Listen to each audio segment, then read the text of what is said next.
Whether you're fantasy baseball playoffs or just starting, or you're moving into round 2, I got you covered with 10 names that you need to add to your fantasy baseball team on today's action-packed episode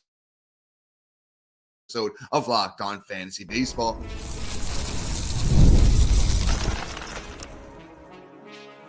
You are Locked On Fantasy Baseball, your daily fantasy baseball podcast. Part of the Locked On Podcast Network, your team every day.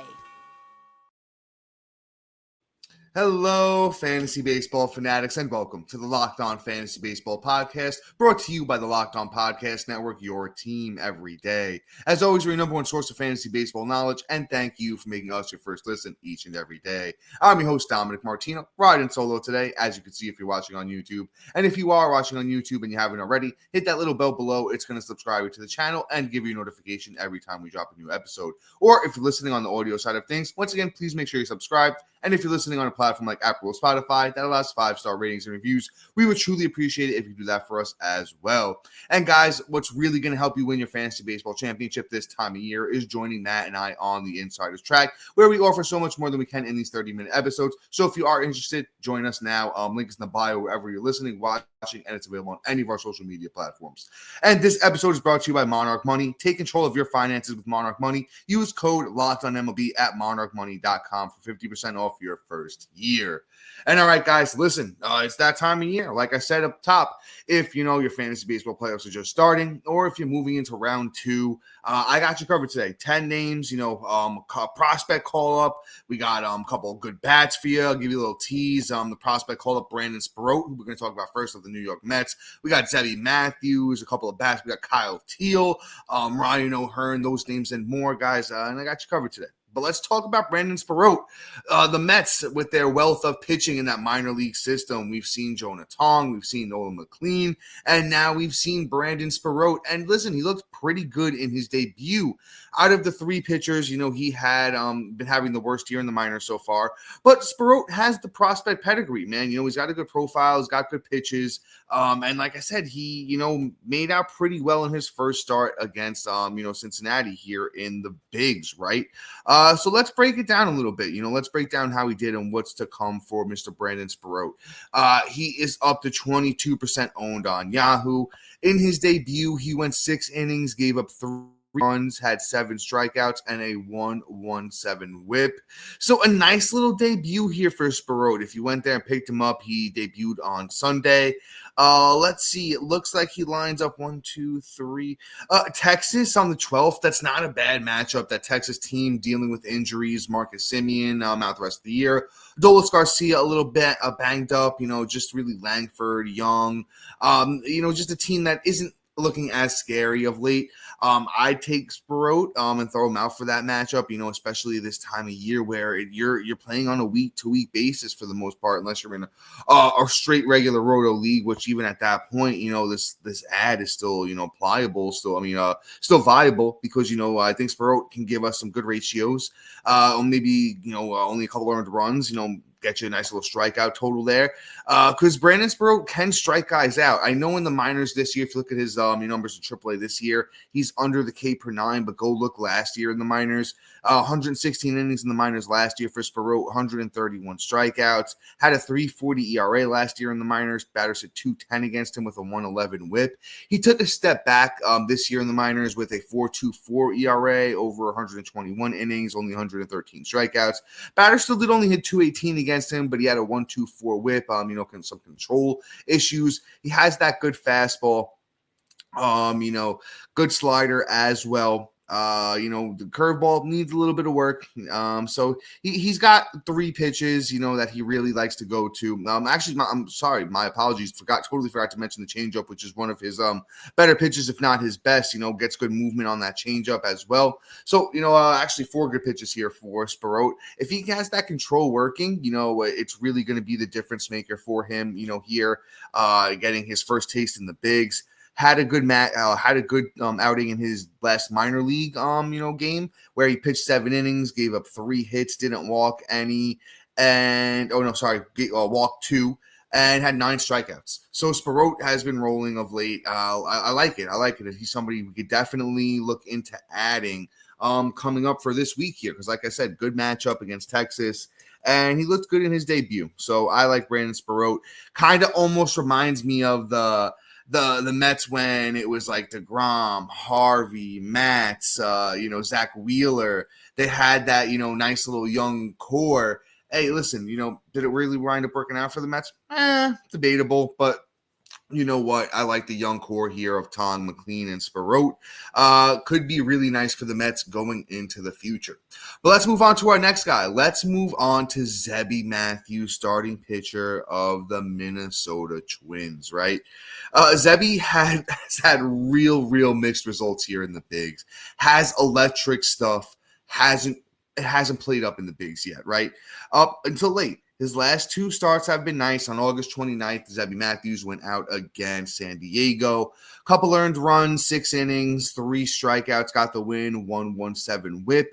In his last outing on September 3rd against the White Sox, 6 innings, 5 strikeouts, 1 earned run, 0.83 whip. And as you're listening here on Monday, Zebby Matthews gets the Angels on Tuesday. That is a nice, tasty matchup if I've ever seen one. And he's handled his last 2 really good. We know San Diego is pretty good. The White Sox aren't. So, he went and handled a bad team last time out. Let's hope he can do it again on September 9th, which is Tuesday. And Zebby Matthews, man, I know the numbers, like I said, look really bad on the year, but the kid's got electric stuff. I really think once he gets the control down, we're going to see Zebby Matthews, take a next step here. He's only 25 years old.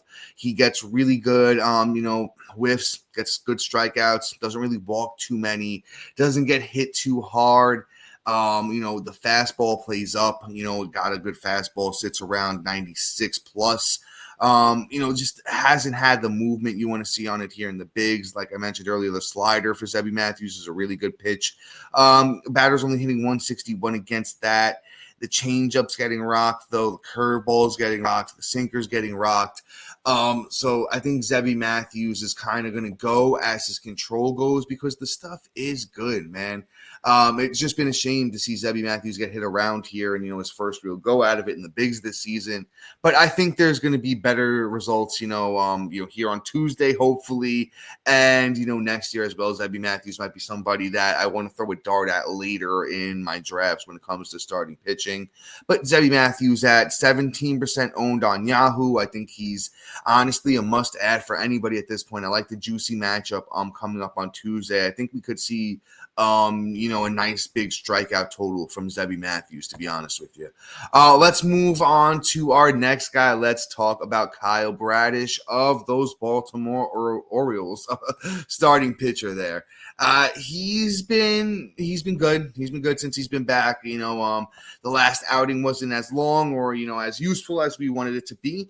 That was a 4-inning outing against San Diego on September 1st, where he struck out 5, gave up, 2 or 3 earned runs, had a 150 whip in that one.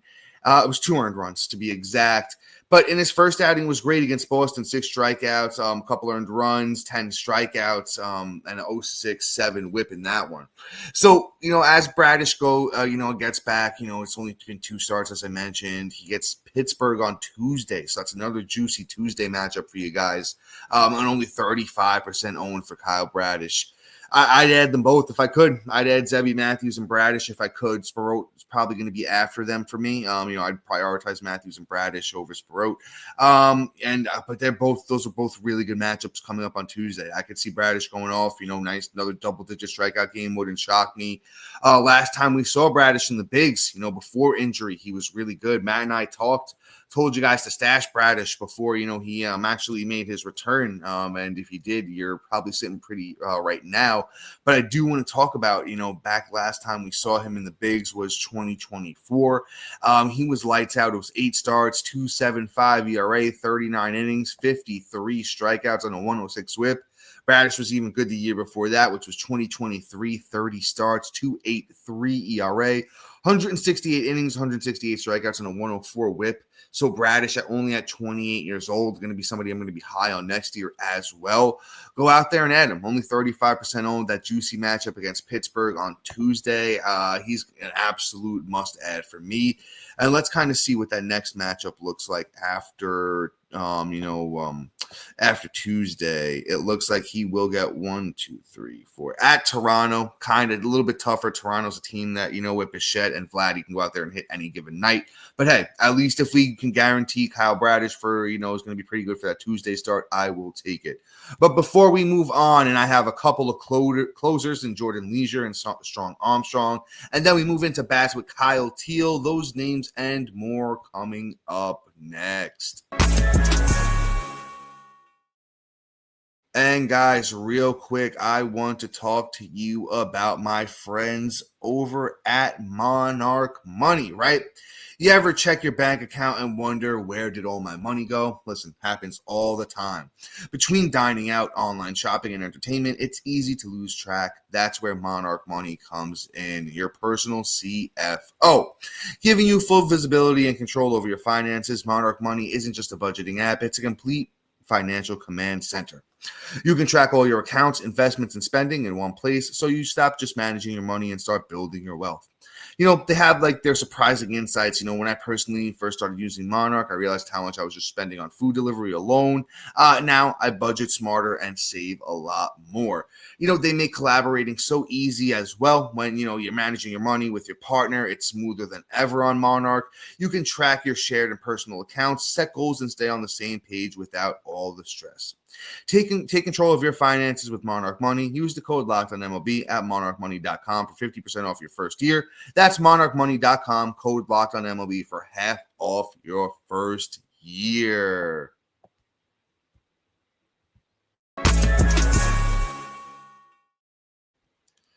And all right, guys, one more thing here for you. We have an important request, right? Locked On wants to hear from you.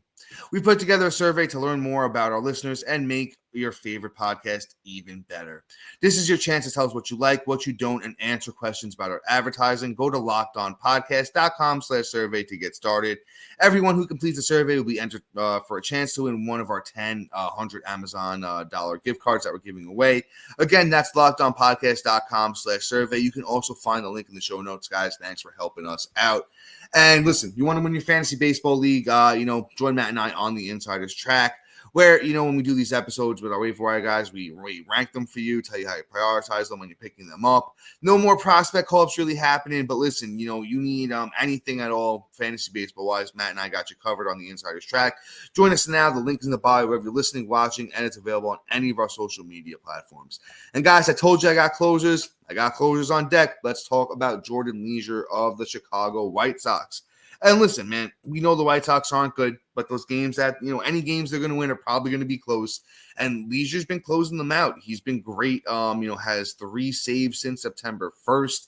Has been striking guys out. That K per 9's looking real good. Even on the season for Leasure, it's 54 innings pitched, 70 strikeouts, a 3.95 ERA, a 1.32 WHIP, and 7 saves. Numbers aren't too shabby, but if you do the last 30 days, Leisure's really coming into his own. 4 saves over the last 30 days, 11 innings pitched, 18 strikeouts, a 3.09 ERA, and 0.86 WHIP. Man, at 8% owned on Yahoo, Leasure should be owned anywhere that's still playing. If you're still playing fantasy baseball, you listen to this, you need saves. I'd go out there and snag him. The White Sox get Tampa, which Tampa's been a little bit better of late next week.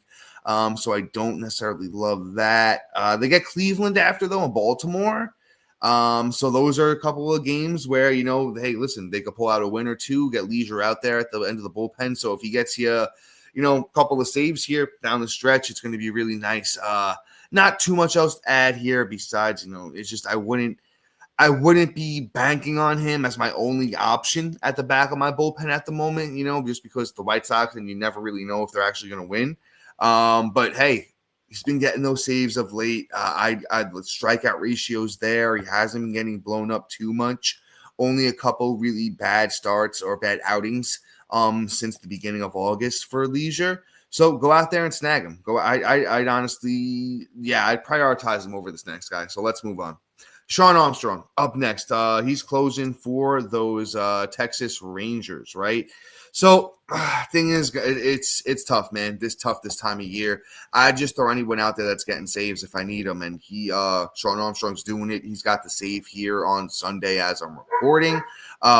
So you know what, man.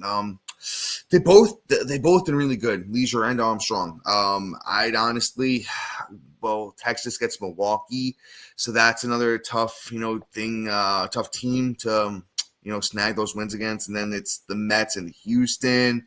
So I'm going to stick with what I said. I'm going to prioritize Leasure over Armstrong, but I still think that they're both pretty good options. Strong Armstrong in the year has 4 wins. I think he has 3 or 4 saves. He has a 2.45 ERA, an 0.82 WHIP, 62 innings, 63 strikeouts.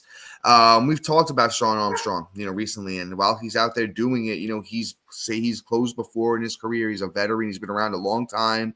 It's going to make him useful here, down the stretch. So I'd go out there and snag him. Only 15% owned on Yahoo. He's closing right now. Shawn Armstrong, Texas Rangers. But let's move on. Let's get into some bats here. Let's talk about Kyle Teel, former high-end prospect. He is up now with the Chicago White Sox, and he's been good, hitting .292 on the year through his 61 games played, 30 runs, 6 homers, 28 RBIs, 3 steals. If you need catching right now, Teal's been doing it.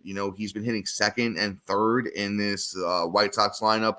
I know the White Sox lineup itself isn't fantastic, but hey, anytime you're hitting, second or third in any lineup, it's going to give you the chance to get runs, RBIs. So over the last 2 weeks for Kyle Teel, 40 at-bats, 7 runs, 2 homers, 9 RBIs, a steal, 375 batting average. I know Wilson Contreras is dealing with the suspension. If you have injury at the position, if you're in a 2-catcher league and you need somebody, Kyle Teel's only 24% owned. I'd go out there and snag him. He's got pop in the spat. He's actually a little bit quick for a catcher. He's got the 3 steals already in 61 games played. I don't think the runs and the RBIs are going to be fantastic, but the batting average, hey, listen, I think he can keep it up at least, above water, above, above where, most players do, or most catchers are at, above 250, let's put it that way. So I think a lot what we're seeing from Kyle Teel is semi-legit. And just at this point, man, it's kind of just a juice the orange situation. You want to get as much as you can out of these players while they're producing, with weeks left to the fantasy baseball season. It's kind of hey, is this guy producing for me? If he's not a top 50 player, I'm ready to move on for the most part, and I'm playing matchups to the best of my ability, and that's why, you listen to this podcast, because Matt and I do our research and we make sure that you guys are ready, to win your fantasy baseball championships, right? Let's move on. If you missed out on Kyle Teel, I do have another catcher for you. It's Francisco Alvarez. He is back off the IL. And listen, before Francisco Alvarez went down, he was absolutely raking. We were starting to see that power stroke, come to fruition. Literally, he had the 2 home run game on August 12th before he got hurt. Had another home run within 2 for 4 game on August 15th. Had a 3 for 4 game on August 17th, was literally the day before he got hurt. And he's back. He's back now. Haven't seen a lot of the results yet. He's 1 for 8 since he's been back so far. But I believe in Francisco Alvarez, man. He, like I said, if he can get that power stroke going and, keep that average afloat. Right now, 58 games played for Alvarez on the year, 263 batting average, 24 runs, 7 homers, 24 RBIs. Been hitting 7th in this Mets lineup. Listen, it's a good lineup, and I think Francisco Alvarez is just going to be pretty consistent, the rest of the way. I like the opportunity in that lineup, man, and I like what he was doing before he got hurt. Believe in the power. Don't necessarily believe in the batting average super too much, but if he can do it, man, it's going to be a lot to talk about here going to the catcher position in 2026, because I feel like we've just been spoiled this year. And just to think about a guy like Alvarez, who, I feel pretty confident about saying he's a top 15 catcher going into 2026 in most years. but I don't know. He might be like a top 20 guy, but there's so much upside and potential here. Francisco Alvarez was a top 5 prospect, 2 or 3 years ago. So honestly, if you missed out on the Kyle Teals and you're in a very competitive league when it comes to catcher, 2-catcher league, I'd go out there and snag Francisco Alvarez, because honestly, there's a chance that he starts hitting some home runs and driving in some RBIs down the stretch here, and you don't want to miss out, especially in those 2-catcher leagues, those NL onlys, those 15-mans. I honestly would go out there and snag Alvarez. I think there's a lot that could be missed out on if you don't, and you need the catcher. But before we move on and we get to these last few names here, I got Josh Lowe, Otto Lopez, Ryan O'Hearn, and more. Those names and more coming up next. And all right, guys, I want to talk to you about my friends over at Zip-X. This episode is brought to you by Zip-X Toothpicks. Whether you're looking for nicotine satisfaction or an energy boost, Zip-X has you covered with their nicotine and caffeine-infused toothpicks. For nicotine users, Zip-X provides a discreet way to satisfy cravings and the hand-to-mouth habit without vaping or smoking. Zip-X can be a helpful tool as you work to reduce your dependence on vaping. It's available in 6 great flavors with 2 milligram and 3 milligram nicotine options. And if you need energy without the crash, their caffeine toothpicks are an absolute game changer. Listen, I've tried, the caffeine toothpicks before, big meetings and long drives. They help give me energy, and there's no jitters at all, unlike some other things, that you try out there that get you, a little shaky and stuff like that. And the flavors, man, they got peppermint, watermelon ice is actually fantastic. So go to zipxtoothpicks.com, use the code LOCKEDON for 10% off your first order. You must be 21 or older to order. Warning, nicotine is an addictive chemical. And once again, you're going to go to Zip-X Toothpicks. Use that promo code LOCKEDON. Zip more, smoke less with Zip-X Toothpicks. And all right, guys, let's talk about these last few names. So come on, so you can get these Locked On Fantasy Baseball Championships, all our everydayers and new listeners. That's what we want to do. Come on, so let's get it done. Josh Lowe, next guy we're going to talk about here, Tampa Bay Rays outfielder. Having a little bit of a mixed bag of a season. He's been hot and cold. He's dealt with some injuries, but he's been heating up again of late. 92 games played for Josh Lowe, 243 batting average, 53 runs, 10 homers, 37 RBIs, and 17 steals. They've been moving him all around the lineup. He's been hitting 5th, 4th, 7th. I mean, I like that 4th and 5th spot. Really don't like 7th as much. But he's been getting moved around a lot. There has been a lot of consistency to where he's been hitting in the lineup. But as for his bat, been pretty consistent over the last 2 weeks. 46 at-bats for Josh Lowe over the last 2 weeks, 11 runs, 3 homers, 8 RBIs, 3 steals, 304 batting average. And this is what Josh Lowe can do. As I mentioned, he's not a very consistent player, but when he gets on these stretches like this, he's somebody you want on your fantasy team. And with there only being, a couple weeks, 2-3 weeks left at max of the fantasy baseball season, you're going to want to get out there and get the guy like this, like Josh Lowe, ride the heater, 44% owned on Yahoo for Josh Lowe. He's got a little bit of power. He's got a little bit of speed. Would have loved to see him show a little bit of more of that pop-off this year, but the pace is still very close to a 2020 type pace here if you want to pace it out to 150-plus games. I like Josh Lowe, and while he's out there on this kind of heater, you want to get him out there on your team, even if he is moved to 7th in the lineup because, the power's still there. Homered on September, 6th. 2-homer game on August 30th. The steals are still been there too. He stole a bag on September 10th and, had a nice little spree at the end of August. Stole 2 bags on August 24th and a bag each on August 22nd and August 21st. So that power speed combo is nice.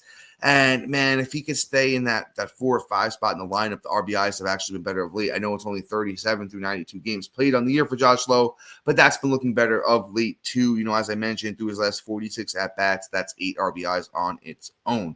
So Josh Lowe, definitely somebody I want to add, 44% owned on Yahoo, and he plays outfield. Otto Lopez is up next. We've talked about Otto Lopez a bit this year. I feel like he's been on and off of the waiver wire quite a bit. But you know what? While he's heating up here towards the end of the season, might as well try and juice the orange. Had homer twice today as I'm recording here on Sunday. 3-for-4 game for Otto Lopez today with 4 RBIs and 2 homers. He's been really good. He's only 19% owned on Yahoo. Otto Lopez is second and short eligible. Last 2 weeks for Otto Lopez, he has 4 runs, a homer, 7 RBIs, a steal, 271 batting average over that time. As I mentioned, he's got that second and short eligibility. He's got a little bit of power, a little bit of speed. The power has been showing off a little bit more of late. As far as the batting average department, listen, he has those streaks where he gets a little bit streaky. Otto Lopez does. 4-for-5 on August 29th with 4 RBIs in that game. I mentioned a 3-for-4 game here on Sunday, 2-for-3 game on September 2nd. So he's been doing a little bit of everything. I hate to keep saying it, but it's just the time of year where you juice the orange with a guy like Otto Lopez. They have Washington coming up here, at the beginning of the week. Not a lot of great pitching over there. Could definitely take advantage of that. Let's see who else they get. Washington, then Detroit gets a little bit tougher there, but then Miami's at Colorado for 3. So that's a nice little opportunity for Otto Lopez to get it going. He's been hitting cleanup. I don't know if I mentioned that. He hit another guy that I don't enjoy when teams do this. They just start moving their guys all over the lineup. So Otto Lopez has hit anywhere. He's hit first, he's hit second, fourth, fifth. At least it's at the top of the lineup. So, you can at least put your hat on that he's going to be in a good spot for runs and RBIs. 124 games played on the year for Otto Lopez.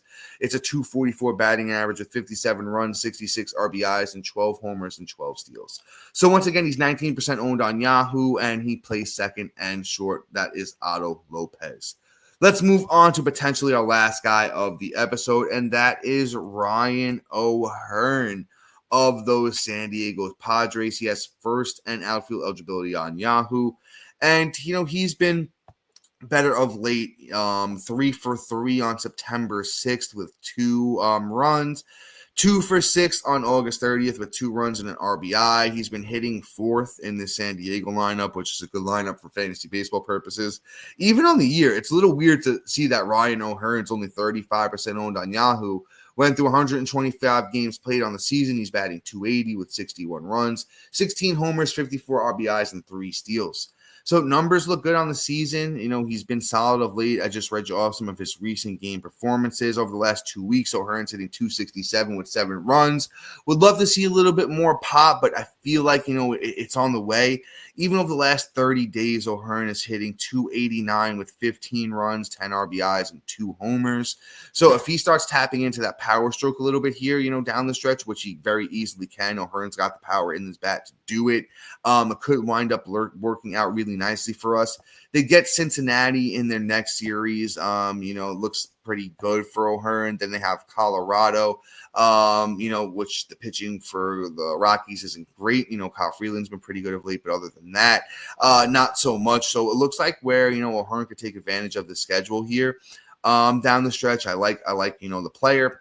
Got a little bit of power, hitting in good spot for counting stats as well. So Ryan O'Hearn is definitely somebody, I want to get into my lineups, this week down the stretch. So guys, that's pretty much all for today. Just do want to talk about strategy, once again, down the stretch here for fantasy baseball playoff purposes. Don't be too attached to anybody, we'll do another must drop episode this week, but I will mention a guy like Jack Flaherty, who's had a pretty solid season, somebody that I've caught in a couple of spots. Just to let you guys know that I wouldn't be too attached to anybody at this time of year. Churn and burn, get these hot bats in there, these hot pitchers. Don't be afraid to make the moves. If you're gonna bench an arm for the week anyway, you might as well drop him. I know, like I said, I cut Flaherty, and I'm in a couple of shallower leagues where I was like, what, I'm probably not going to pitch him next week anyway, so I'm going to cut him, and I'm just going to get somebody in my lineup that is going to be worth it. So don't be afraid to make those kinds of moves this time of year, especially in redraft where you're not playing again in that same league again next year anyway. In keeper and dynasties, you got to be a little bit more careful. But still, even if, there's guys like, Dylan Cease, who's been really bad, I wouldn't I wouldn't stand on to anybody that you don't see yourself using in the next week, so it's on a week-by-week basis for most of us at this point. So make sure you take advantage of, all the assets that you have around you, especially, we appreciate our everydayers, new listeners for tuning in and making Locked On Fantasy Baseball your first listen each and every day. And after you make us your first listen, go check out, for your second listen, the all-new Locked On MLB Game Night. Every game, every night, all season long. Get local analysis on a national scale. Find MLB Game Night on Locked On MLB on YouTube or wherever you listen to your podcast. And guys, it's obviously all for today. So until next time, see ya.